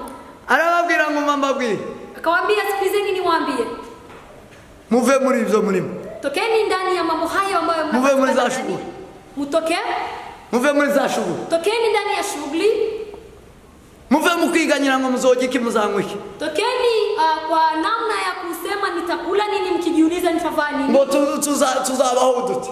Anasema tutaishi kivipi? Abo ni abantu bataba mu bwiza bw'Imana. Watu hao ambao wanajiuliza hivyo ni wale ambao muve muri ibyo bitekerezo, tokeni ndani ya mafikra hayo, ngo mubanze mushake ubwami bw'Imana na alafu mtafute kwanza utukufu wa ufalme wa Mungu no gukiranuka. na utukufu wa Mungu. Kandi icyo Salomo ubwenge yarasabye bwari ubwo gukiranuka, Na Sulemani alikuwa akiomba hekima ya kuwa mtakatifu. ngo ashaka ubwenge bwo kuzoza kiranuka, ashaka gukiranuka mu Banyesiraheli. Yeye akatafuta hekima, akili ya kukuwa mwenye haki. Ariko abantu bagishaka gukiranuka basigaye bashaka ubutunzi. Lakini watu wa siku hizi hawataki kuwa wenye haki. Number one, first, icyambere. Jambo la kwanza, Icyambere, hatua ya kwanza gira, hatua ya kwanza niyo gushaka ubutunzi, ni ya kutafuta utajiri, niyo gushaka uko arya, ya kutafuta jinsi niyo atavaa, gushaka uko yambara, jinsi atavaa, niyo gushaka uko asumba abandi, jinsi atakuwa kwa ngazi ya juu, niyo gushaka uburyo ari manganya, jinsi ya kudhulumu wengine, uburyo ari manganya. jinsi ya kudhulumu Ubwo wengine. bwenge si ubwenge bw'Imana. Akili hiyo si akili ya Mungu. Abo bantu tibagira ubwiza bw'Imana, Watu hao hawana, ariko ngo abatuye mu bwiza bw'Imana, lakini wale ambao wanaishi ndani ya uwepo, abatuye mu bwiza bw'Imana icyambere, watu ambao wanaishi ndani ya uwepo wa ngo Mungu, bazabatwara, bazabagendana, bagira jambo ambao wanakuwa ngo bagira ubwenge bwiza buboneye, wao wako na akili, hekima nzuri, ubwenge bwiza buboneye, hekima nzuri, ubwenge buboneye hekima ambayo imewekwa na nuru ya Mungu, buva ku Mana. inatoka kwa Mungu. Niko Yobu yavuze, Ndio jinsi Ayubu amesema, yaravuze ngo ubwenge n'ubuhanga amesema hekima na utaalamu no kumenya pia na kujua ngo biboneka ku Mana, inaonekana kwa Mungu mwenyewe. buzabiza biboneka ku Mana, Hiyo inatoka kwa Mungu mwenyewe, bugaragara ku Mana. hiyo nazirika kwa Mungu. Ubwenge Hekima n'imbaraga na nguvu biva ku Mana, inatoka kwa Mungu. bifitwe n'Imana, Mungu ndio na mambo hayo n'inama yo kumenya. pia Cumi na kabiri, 13 muri Yobu. ni kwa kitabu cha Ayubu 12 na 13. Hanyuma Imana, Kisha Mungu, Salomo, Imana iramubwira ngo nguhaye n'ibindi byose. Mungu akamwambia Sulemani, kwa kuwa umeniomba hekima, ninakupea na mambo mengine. Hanyuma Yesu nawe arababwira ngo nimwamara gushaka ubwami bw'Imana no gukiranuka ngo nzobaheza n'ibindi byose. Vile vile Yesu amesema, tafuteni uhaki wangu na alafu mengine yote nitawapea. Nimushake gukiranuka, Tafuteni uhaki wa Mungu. nibwo bwenge. Hiyo ndiyo hekima. Yobu aravuga ngo Ayubu akasema, kubaha Imana na kumutii Mungu nibwo bwenge, ndiyo hekima, kandi kuva mu byaha toka dhambini nibwo kujijuka. hiyo ndiyo kujua, Ubwenge bugira na hekima inakuwa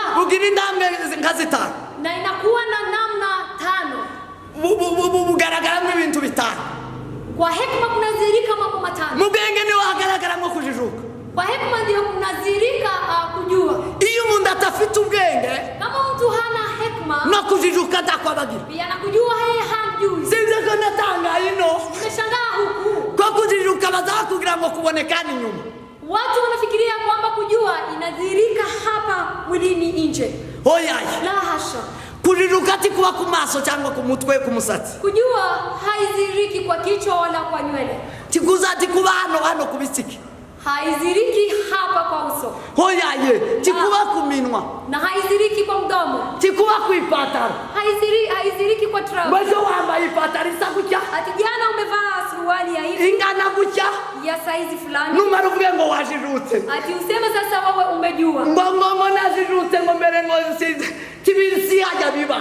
Haipatikani mahali hapo. Kujijuka. Kujua. N'ubwenge. Ni hekima. Ni mu bwenge. Ni ndani ya hekima. Bwana sifiwe sana. Amen. Aravuga ngo mu bwenge. Akasema kwa hekima. Imana ni igifite ubwenge no kujijuka. Mungu yeye ndiye ana hekima pia na kujua. Iyo twubasha Imana. Sisi tukimtii Mungu. Duhabwa ubwenge. Tunapewa hekima. Iyo tuvuye mu byaha. Kitoka ndani ya dhambi. Tuhabwa kujijuka. Tunapewa kwa kujua vizuri. Salomo arabivuga. Sulemani akasema. Abami ba mbere ibice 3:12. Kwa Wafalme wa kwanza sura 3 na uzasanga umutima ujijutse. Utapata moyo ya yule ambaye anajua. Ntabwo ari umusatsi uzujijura umuntu. Si nywele ambayo inakufanya wewe mjuzi. Hoyaye.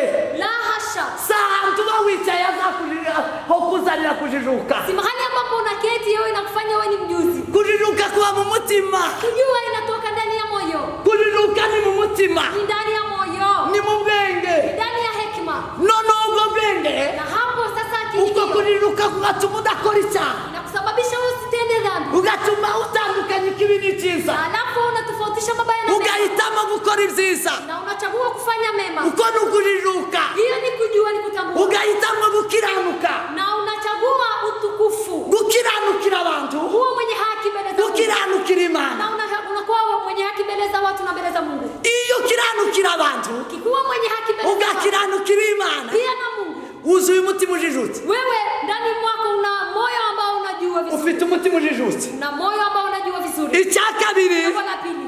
Ni umutima wagutse. Ni moyo ambayo ni kubwa. Umutima wagutse. Moyo ambao ni kubwa. Muzobisanga mu bami ba mbere. Ibice 5:9. Ipata katika Wafalme wa kwanza sura 5. Akona kandi gace kubwenge. Hiyo ni namna nyingine ya hekima. Ni umutima wagutse. Ni moyo ambao umutima wagutse. Moyo pana. Ni igihe umuntu yirenze. Ni wakati mtu yeye anatoka kwa mambo yake anaingia kwa mambo yake. Ni umuntu wirenze akaba yosavingira ba. Ni mtu ambaye anatoka kwa wiremewe. Anafanyia wengine. Waremewe uwundi. Wewe haukuumbwa kwa ajili yako mwenyewe, bali umeumbwa kwa ajili ya mwingine. Wiremewe. Wewe haukujaumbwa. Waremewe isi ya none. Wewe umeumbwa kwa ajili ya dunia ya leo. Kugira ngo uyihindure. Ili uigeuze. Kugira ngo uyiryoshe. Ili uifanye iwe tamu. Kugira ngo uyitungane. Ili wewe uifanye. Kugira ngo iragwe. Ili irabeke. Wewe. Waremewe uwundi. Umeumbwa kwa ajili ya mwingine. Iyo umuntu afite umwuka w'ubwenge.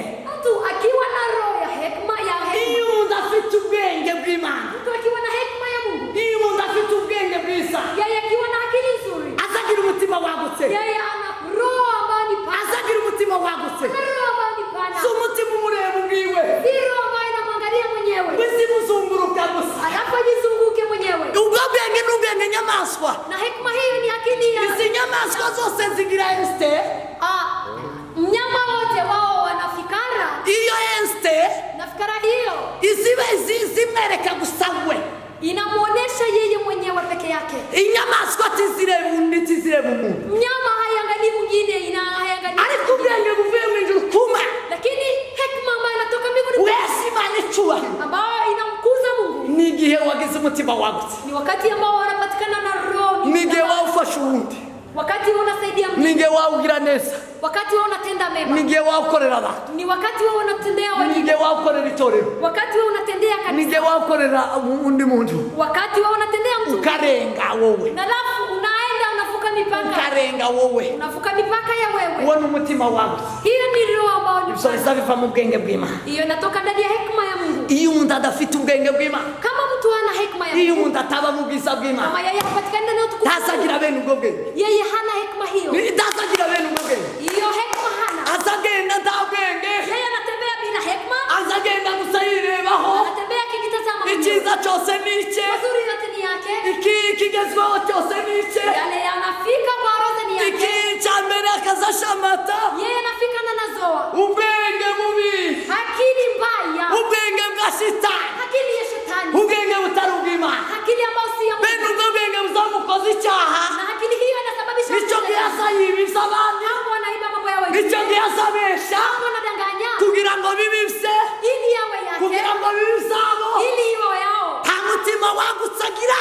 Yeye hana roho ya upana. Kubera ko ataba mu bwiza bw'Imana. Ambapo hapatikani ndani ya Ariko baba mu bwiza bw'Imana. lakini wale ambao wanapatikana Azavuga mu kintu cya mwene data Imana ishimwe. anasema mambo hayo ni ya ndugu mpendwa, Mungu asifiwe. Yamusanga ari gutyo. Akimpata yeye ni Kavuga ngo mfite bibiri. anasema mimi nina shilingi ya Tugabure wawa. kugawa, ndugu mpendwa. Akira nawe baho. Kuwa na wewe na uendelee kuishi. Baho nawe. Ishi na wewe. Baho nawe. Ishi na wewe. Haleluya. Haleluya. Agasiga agasanga ibidatunganye. Anapata mambo ambayo Akabitunganya. anaorozesha mambo. Agatunganya. Anaorozesha mambo. Uwo ni umutima w'Imana we. Hiyo ni roho ya Mungu. N'ubwenge buva mu ijuru kuba. Hekima ambayo inatoka mbinguni kwa Ngo Mungu. waba ufite umutima wagutse. Hekima hiyo ina roho ambayo ina Icya gatatu jambo la tatu ngo ni umutima w'ubuhanga. ni roho ya utaalamu. Umutima w'ubuhanga. Moyo wa utaalamu. Imana ibwira Mose, Akamwambia Musa, yamubwiye ngo wubake ihema. akamwambia jenga hema. Ndashaka kubana n'Abanyisiraheli. Ninataka nikaa na wana. Bana nawe gusa. Mimi nakaa na wewe. Ariko noneho ndashaka kubana Lakini n'Abanyisiraheli. nataka nikaa na wana. Ndababa hagati. Nitakaa ndani yao. N'imiryango 12. Ni familia 12. None ine ziba imbere. Nne itakuwa mbele.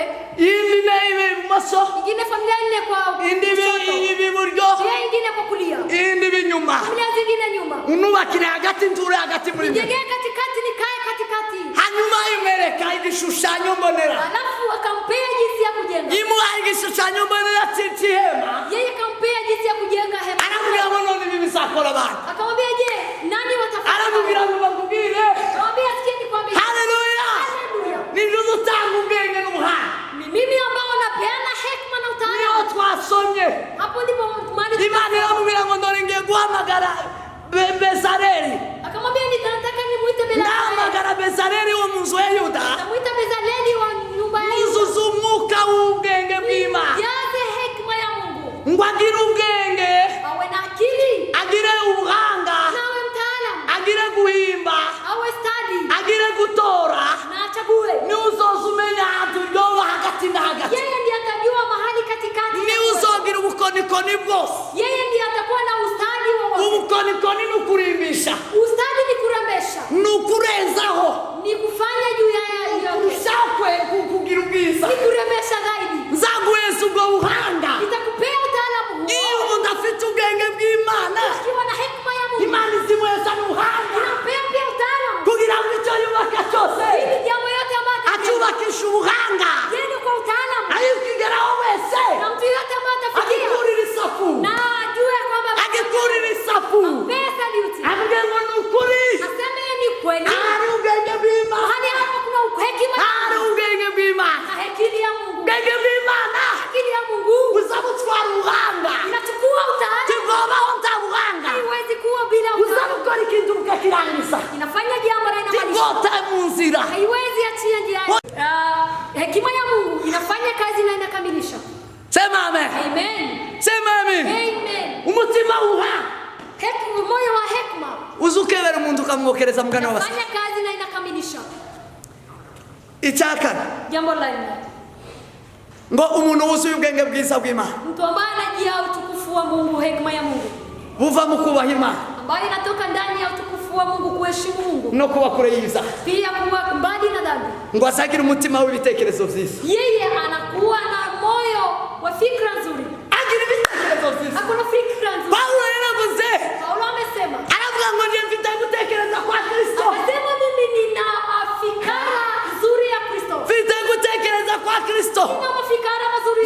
na gutekereza kwa Kristo. Natembea na kufikiria Kristo. Aye ngira urukundo we. Mimi na upendo. Ngira ubugwaneza. Mimi na utu wema. Ngira ingeso nziza. Mimi nina tabia nzuri. Sino sitasundi.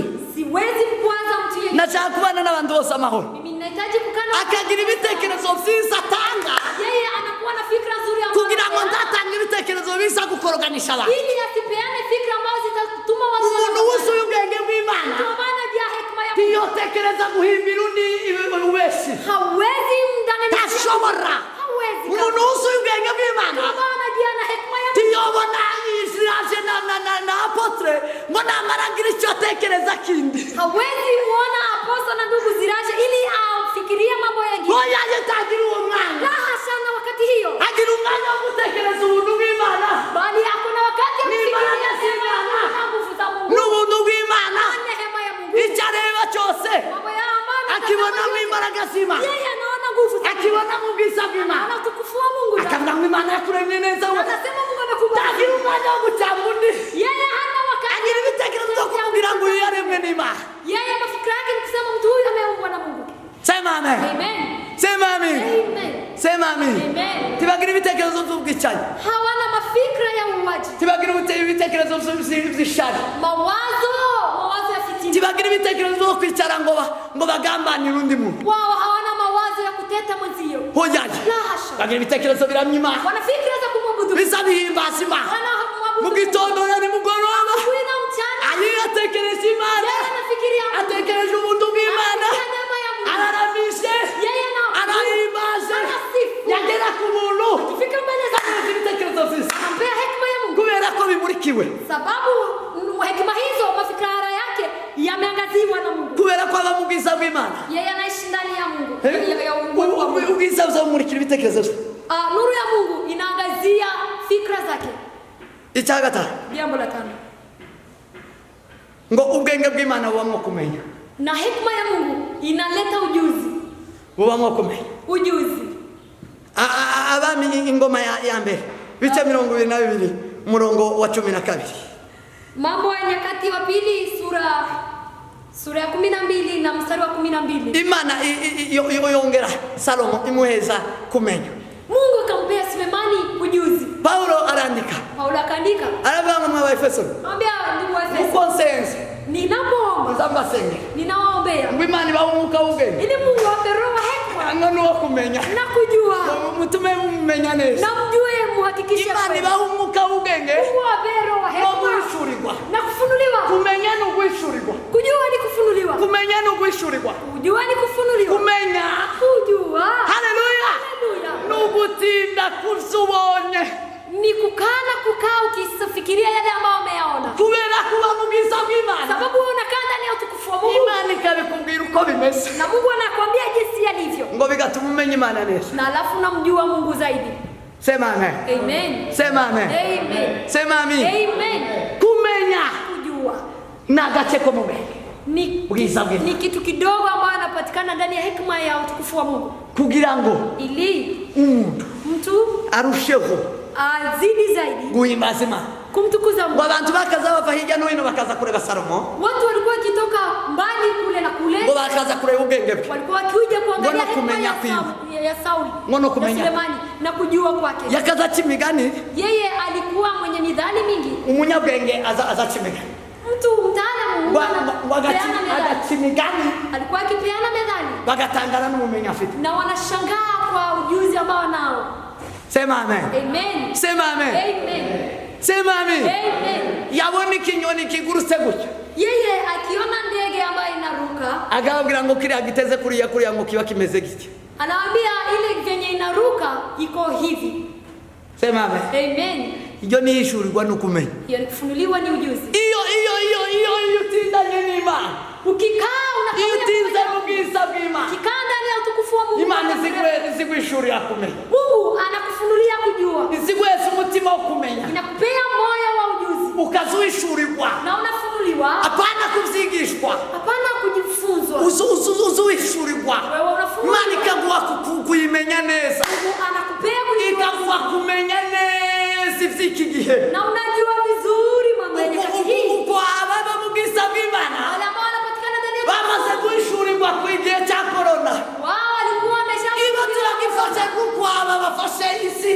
bavuze ngo turi mu bihe bya corona janga la corona yafashe isi. Watu hao hawachukulii jinsi tunachukua janga hii ya corona, jinsi dunia ulimwengu inachukulia. Oyaje bawishurirwa. Wao wamepewa kufunuliwa. Ubwo n'ubumenyi. Hiyo ni ujuzi. Burenze ubw'abandi bafite. Zaidi ya wengine ambao wanao. Sema amen. Sema amen. Uyoishurirwa. Na kufunuliwa huko. Tubihagarima. Tunaipewa na Mungu. Ubwo n'ubwenge dukura mu ma. Hiyo ni hekima ambayo tunaitoa ndani ya Mungu. Utegeka kwa kabiri. Kumbukumbu la Torati. Nangiriza ufunge kino gice. Nikikamilisha sura hii.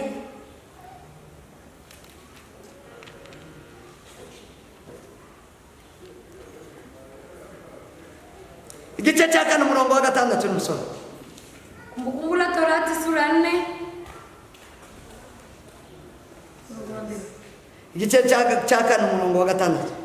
Inasema zishikeni basi mkazitende, maana hii ndiyo hekima yenu na akili zenu machoni pa mataifa watakaozisikia amri hizi zote. Nao watasema, hakika taifa hili kubwa ni watu wenye hekima na akili. Amen.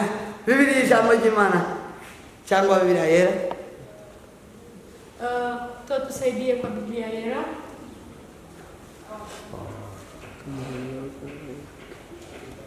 Ubwenge bw'Imana uboneka.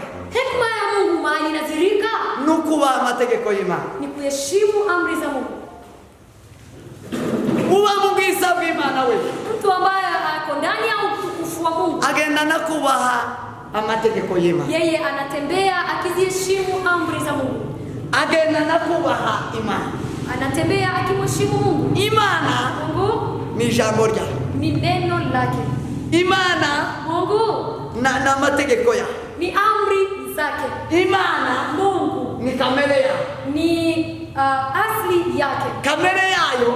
Asili ya Mungu ni jambo ry'Imana. Ni neno la Mungu. Sema amen. Amen. Kamere y'Imana. Asili ya Mungu ni jambo ry'Imana. Ni neno la Mungu. Iyo umuntu yubaha amategeko y'Imana, mtu akiheshimu amri za Mungu, abisi jambo ry'Imana, yeye anajazwa na hekima. Paulo niko yavuze. Hivyo Paulo aravuga ngo ijambo ry'Imana ribe muri mwe rigwijije ubwenge. Paulo akasema neno la Mungu likae ndani mwenu likijaza hekima. Ijambo ry'Imana ribe muri mwe. Neno la Mungu likae ndani mwenu. Irarize kubagwiza ubwenge. Ili liwajaze hekima. Iyo umuntu agenda n'ijambo ry'Imana muri we. Mtu akitembea na neno la Mungu ndani mwake. Iyo umuntu arebera byose mu buzima bwiwe, ubuzima bwe bwose akaburebera mu ijambo ry'Imana. Mtu akitazama maisha yake yote anaitazamia ndani ya neno la Mungu. Ubuzima bwe bukaba ari ubwo gushima Imana no kuyubaha. Na maisha yake inakuwa ni maisha ya kumshukuru Mungu. Yuzura ubwenge bw'Imana. Yeye anajana hekima ya Mungu. Buri mu ibi bice byose bitanu tuvuye kuvuga. Ambayo inadhihirika ndani ya mambo haya matano tumeyazungumzia. Abafite umutima w'ubwenge, wale ambao wana roho ya hekima, abarimo bino byose kwa bitanu. Ni wale ambao ndani mwao mnadhihirika mambo haya matano. Ukamuzuza neza ko uyu muntu aba mu bwiza bwe. Na inamkamilisha ikihakikisha kwamba mtu yuko ndani ya utukufu wa Mungu. Icyakari. Jambo la pili. Uburyo umuntu atwara ubwiza bw'Imana cyangwa aba mu bwiza bw'Imana. Jinsi ubuzima bwe ukundi butandukanye n'ubw'aba. Jinsi mtu anachukua utukufu wa Mungu wala anatumia utukufu wa Mungu. Jinsi maisha yake ni tofauti na maisha ya wengine. Ngo agira ubutwara. Yeye ana mamlaka. Azagenda n'ubutwara. Anatembea na mamlaka. Azagenda n'ubutwara. Anatembea na mamlaka. Kubera ko ari mu bwiza bw'Imana. Sababu anapatikana ndani ya utukufu. Azaba umutware. Yeye anakuwa mtawala. Akaba umunyembaraga umushobozi. Yeye anakuwa mtu mwenye nguvu pia muweza. Agaba umutegetsi. Yeye anakuwa kiongozi. Akaba umutambyi. Pia kuhani. Iyo umuntu ari mu bwiza bw'Imana, wakiwa ndani ya utukufu wa Mungu, agomba kugira iyo authority. Ni lazima hawe na mamlaka haya. Uweza. Agire no authority. Yeye anakuwa na uweza huu. Imana ile mwana w'umuntu. Mungu alipomuumba mwanadamu, yamuremeye mu bwiza. Yeye amemuumba kwa utukufu. Yamuremeye mu bwiza. Amemuumba kwa ifata Adamu na Eva. Ilipomshika Adamu na Hawa, Biblia yavuze ngo niko yabaremye. Biblia imesema hivyo ndivyo amewaumba. Yabaremanye authority. Yeye amewaumba na uweza. Yabaremanye ubutwari.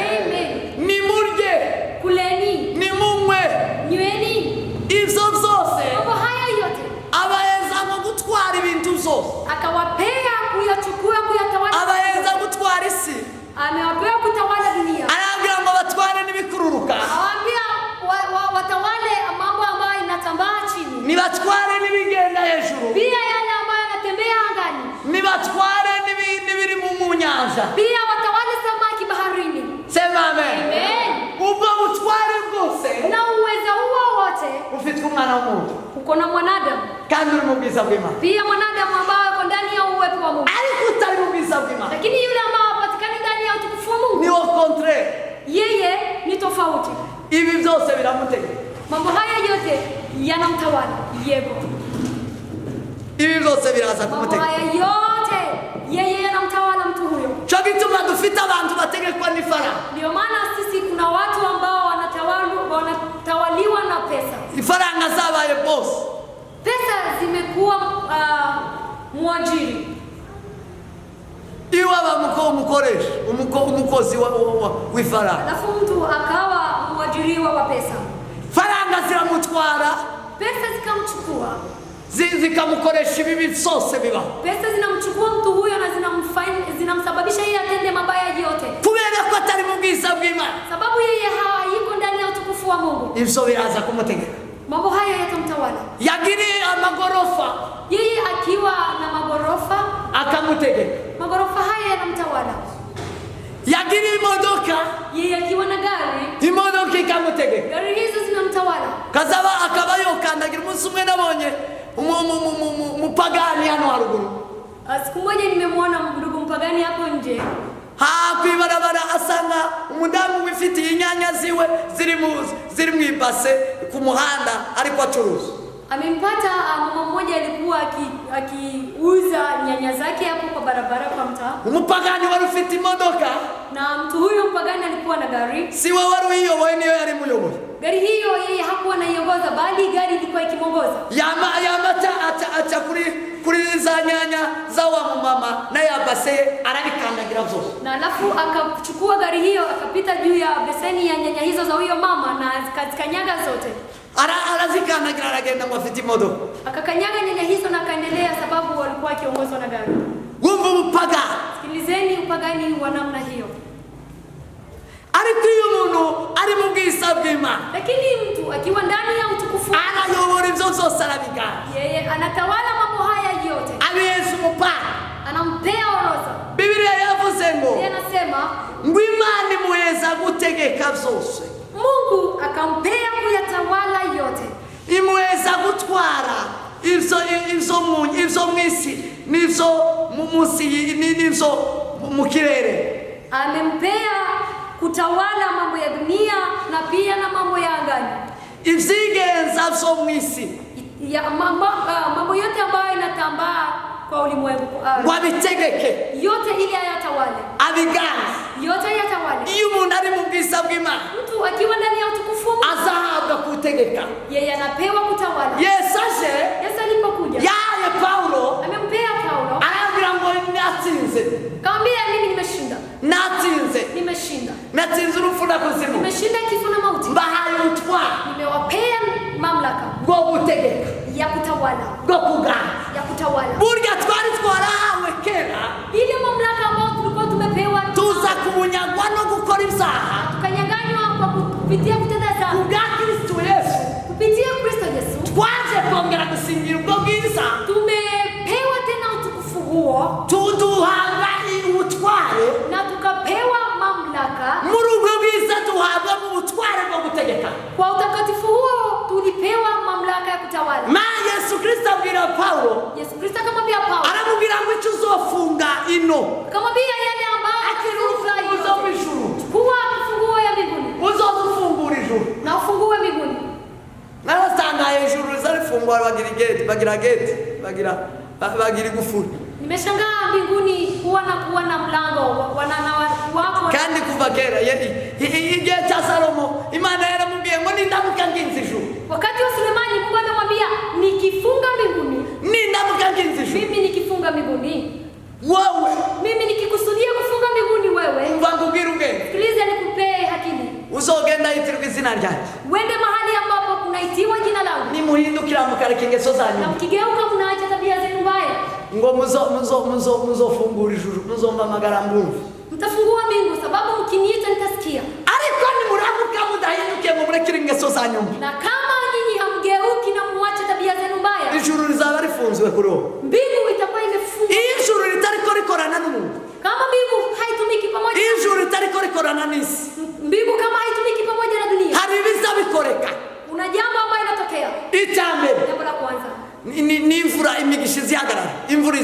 izifunga. Mbingu inafunga mvua. Iyo imvura uzomenya ko ari imigisha. Ukisoma Biblia unasikia Nubona atamigisha ufite. Ukiona wao hauna baraka, Uzomenya ko ijuru ryatinzwe kuri wowe. jua ya kwamba mbingu imefungwa kwa ajili yako. Kandi Pia ugomba kuyifungura ni yule ambaye anasababisha kuifungua ni wowe kubwa Kristo Yesu kubwibwiza. yes, ni wewe kupitia utakatifu wa Kristo Yesu. Niba udafite ubwiza bw'Imana, Wewe kama hauna utakatifu wa niba utari mu bwiza wewe bw'Imana, kama hauna ndani ya wewe, nta rufunguzo ufite, hauna funguo. uzaba umucakara kugeza uvuye mu isi. Wewe utaendelea ukiwa Nta migisha y'Imana izotutumikira kuri wowe, hakuna baraka za Mungu ambazo zitakujika juu yako. kubera ko ijuru rirakinzwe kuri wowe. Sababu mbingu imefungwa kwa ajili yako. Ijuru rikinzwe ka Mbingu ikifungwa tena, icya kabiri kizakeba jambo la pili ambalo ni inzara. Inzara abari mu bwiza bw'Imana bagomba kugira inzara. wale ambao wako ndani ya utukufu Ikibazo baribwa n'inzara. hawezi kuwa na njaa. Inzara iziza Njaa inakuja kubera ko abo bantu sababu watu hao, ijuru rikinze kugana, mbingu imefungwa kwa ajili yao. inzara izabatera, Njaa itawajia, bazoribwa n'inzara. wao watakuwa na njaa, Ariko kubwa Kristo Yesu, lakini kupitia Kristo Yesu, kubw'ubwiza bw'Imana turimo, kupitia utukufu wa Mungu dufite ubutware bwo na gukingura. mamlaka ya kufungua mbinguni. Haleluya! Haleluya! Ijuru rigakinguka, Na mbingu inafunguliwa, abantu bakarya bakanywa, watu wanala wanashiba, abantu bakambara. na watu wanavaa. Muntu uri mu bwiza bw'Imana Hakuna yeye ambaye kwa ndani ya uribwa n'inzara. ambao njaa itamuuma. Dawudi yarabivuze, Pia Daudi ameandika, aravuga ngo dore ndashaje, akasema nimekuwa mzee, sindabona umuntu w'Imana arekwa sijaona mtakatifu akiachiliwa. ngo urubyaro rwe rusabirize, Pia watoto wake waombe chakula babura izo kurya. na wakose chakula. Tibikunda Haiwezekani. kwa data biruzuye, Mahali kwa baba kuna baza bafungura gusa, wanafungua, bafite ubutware, baza banayitisha, wana mamlaka ya kuitisha, baza bahamagaza, wanaitisha mambo yote, baza bahamagaza. wanaitisha. Imana ngo igategura ameza Mungu huandaa meza imbere y'abanzi babo, mbele ya watesi wao, baza barya abanzi b'abanga wao wanala na watesi wao kubera autorite, sababu ya mamlaka, kubera ububasha, sababu ya uweza, ubushobozi, ubushobozi. uweza. Nimwinjire mu bwiza bw'Imana, Ingia ndani ya utukufu wa Mungu muhabwe ubushobozi. na mpewa mamlaka. Nimwinjire mu bwiza bw'Imana, Ingia ndani ya utukufu wa Mungu, nimwinjire muri Kristo Yesu, ingia ndani ya Kristo Yesu, muhabwe ubutware, pewa mamlaka mutegeke mu na mazi, utawale nyinyi, muba abatambyi, muwe makuhani, muve inyuma, utoke nyuma, muve kuba imirizo, utoke kuwa mikia, muve imitwe, uwe kichwa, muve inyuma, utoke nyuma, muje imbere. ende mbele. Haleluya! Bwana asifiwe sana. Amen. Atukuzwe mfalme. Ahimidiwe Bwana wa majeshi. Ubutware. Mamlaka. Yesu arababwira ngo nabwo mbahaye ubutware. Mungu Yesu akamwambia nimewapa mamlaka. Yaye intumwa ubutware. Amewapa mitume mamlaka. Mbahaye ubutware. Nimewapa mamlaka. Mbahaye ubutegetsi. Nimewapa utawala. Nabuzanye nabagaruriye ubwiza bwe. Nimewaletea utukufu, nimewarejeshea utukufu. Bagaruriye ubwiza bw'Imana. Nimewarejeshea utukufu wa Mungu. Kuko bafite gufunga no gufungura. Sababu wao wanaweza kufunga na kufungua. Kubera uburyo Eliya yarabanaga n'Imana. Jinsi gani Eliya alikuwa akitembea pamoja na Mungu? Yagendanaga ubutware. Yeye alikuwa akitembea na mamlaka. Biblia ilitubwira ngo yahagaritse ijuru, ahagarika imvura imyaka 3 n'amezi 6. Biblia inatuambia jinsi Eliya amesimamisha mvua miezi 3 na miaka 3 na miezi 6. Abwira Ahabu ngo kubera ibyaha byawe, Akamwambia sababu ya dhambi zako Ahabu, kubera ibigirwamana byawe, sababu ya miungu yako Ahabu, ndayifunze. nimefunga mvua. Iyo ijuru imvura ifunze, imigisha y'Imana ifunze, Mvua wala baraka za Mungu zikifungwa, inzara n'amapfa bizabi, njaa na vifo inatokea. birinjira bitsemba abantu, Mafa na njaa ikaingia na ikaua watu, bimara abantu, ikamaliza watu, kugeza igihe Eliya yasubiye kubivugira wenyine. hadi siku ile ambayo Eliya ameamuru mwenyewe. Ubutware dukura muri Kristo Yesu. Mamlaka ambayo tunatoa ndani ya Kristo Yesu. Sema amen. Amen. Sema amen. Amen. Abo bagira ubutware bazabaca mu nzuzi ntizigira icyo Watu zibatwara, hao wana mamlaka hata wapitie ndani ya mito haiwai.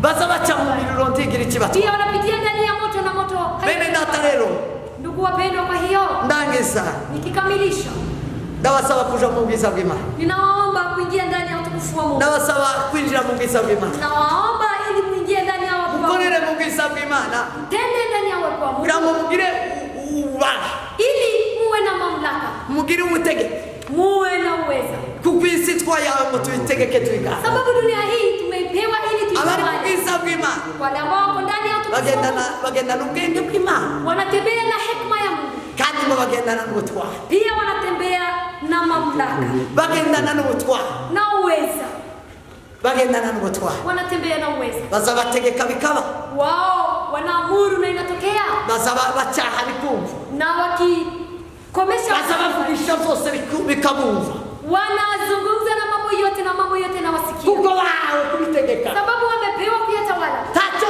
ndakitokumva. Hakuna njia wala kitu ambayo hawezi wasikiliza. Azabwira ubukene ngo mvaho, Akiambia umaskini nitoke, ubukene bugahunga. na umaskini unaenda. Azabwira ubupfungo bumvaho, Anaambia upumbavu toka kwangu, bukamvaho. na upumbavu unatoroka.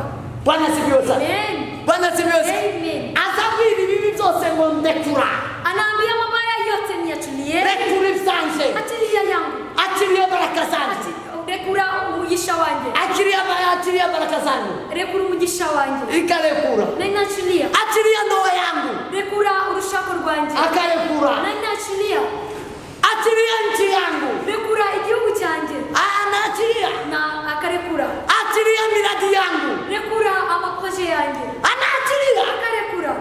Mimi ni mtaalamu, Njyewe ndi umuhanga, achilia vitu vyangu, rekura ibyanjye, anaachilia. akareka, Fungua milango, kingura imiryango, na anafungua, akakingura, kwa sababu tumo katika uwepo wa Mungu. kubera ko turi mu bwiza Ndugu bw'Imana. zangu, mahali mlipo mnyonyote, Nshuti bavandimwe, ahantu muri hose, dunia nzima, mw'isi hose, ninakuomba ndugu yangu, ndagusaba mwene data, omba uwepo wa Mungu, saba ubwiza bw'Imana, ingia katika uwepo wa Mwenyezi Mungu. injira mu bwiza bw'Imana. Hapo ndipo utamiliki dunia hii Aho niho uzategeka ino si, na utakuwa na njia ya kuingia mbinguni. kandi uzabona uburyo bwo kwinjira mu ijuru. Na tena hiyo uwepo tulio nao kwa sasa Kandi ubwo bwiza dufite muri iki gihe ni Yesu Kristo mwenyewe. ni Yesu Kristo wenyine. Yesu Kristo mwenyewe Yesu Kristo wenyine niye utupa niwe uduhesha hekima ubwenge na kutupa mamlaka kandi n'ubushobozi, ili tupate kutawala dunia kugira ngo tubone uko dutegeka isi, na tukiandaa kuingia katika uzima wa milele, dutegura kwinjira mu bugingo bw'iteka, sababu yeye ndiye njia ya uzima, ndiye njia ya kweli na uzima. kubera ko niwe nzira n'ukuri n'ubugingo. Hakuna yeyote ataingia bila kupelekwa na yeye. Ntawe uzinjira mu bwami atajyanywe nawe. Neno la Mungu liwabariki, Ijambo ry'Imana ribahezagire, liwatendee mema. ribagirire neza. Ninawashukuru kwa siku ya leo Ndabashimira kuri uno munsi kuwa mahali hapa. kuboneka ahantu, Mwendelee kulitazamia neno la Mungu, mukomeze mutumbere ijambo mtapata ry'Imana. kufahamu Muzahabwa kumenya ukweli ukuri, na ukweli utawaweka huru. kandi uko kuri kuzababata. Utatoka katika uchakaa, Muzava ubusha, utatoka ndani ya utumwa, uzova muntegenke, utatoka ndani ya udhaifu, uzova kuba umuntu uciriritse, utatoka ndani ya watu ambao ni wa chini, ubashe kuba umuntu w'agaciro. na bali uwe mtu wa thamani. Imana ibamugisha kandi bagirire neza, Mungu awabariki na watendee mema. kandi itorero ry'Imana rirakomeje, Pia kanisa la Mungu inaendelea, igicaniro kirakomeje, ndoa inaendelea, ubutumwa burakomeje, injili inaendelea. Imana iri mu isi, Mungu ako duniani, Yesu arayitegeka. Yesu anatawala. Nubwo hariho iki kintu, Ingalau kuna jambo hili, nubwo hariho coronavirus ingalau kuna coronavirus, ayitutishi, ntabwo iduhungabanyishije. wanaomcha Mungu, Abizera umwami, walio ndani ya uwepo wa Mungu abari mu bwiza bw'Imana, hawatishwi, ntabwo bahungabana, hawatishwi. ntabwo bahungabana. Mambo yote yanaendeka kuwa mapya, Ibintu byose bigenda ari byiza, yanaendeka kuwa mazuri, kandi bigenda ari byiza. yote ni ya thamani kwao, Byose ni iby'agaciro kuri bo, yote atawaletea amani tele, byose bibazanira amahoro yuzuye, sababu hao wana uwezo, kubera ko bo bafite ubutware, wanaendelea na uwezo, kandi bakomereza mu butware, wanaendelea na utaalamu. kandi n'ubuhanga. Mungu awabariki, Imana ibamugisha, Mungu awaendelee kuwabariki zaidi, Imana ikomeze ibahe umugisha mwinshi, na muwe pamoja na Mungu. kandi mubane. Ukiwa na uwepo wa Mungu, Nimuba mufite ubwiza bw'Imana, utamulisha korona itaondoka, urategeka korona iragenda, utamulisha njaa itaondoka katika familia yako, urategeka inzara irava mu muryango wawe. mani zitubura ibyo ufite biratubuka birangize korona. Mungu anajaza mambo, na ikiona korona inajaa,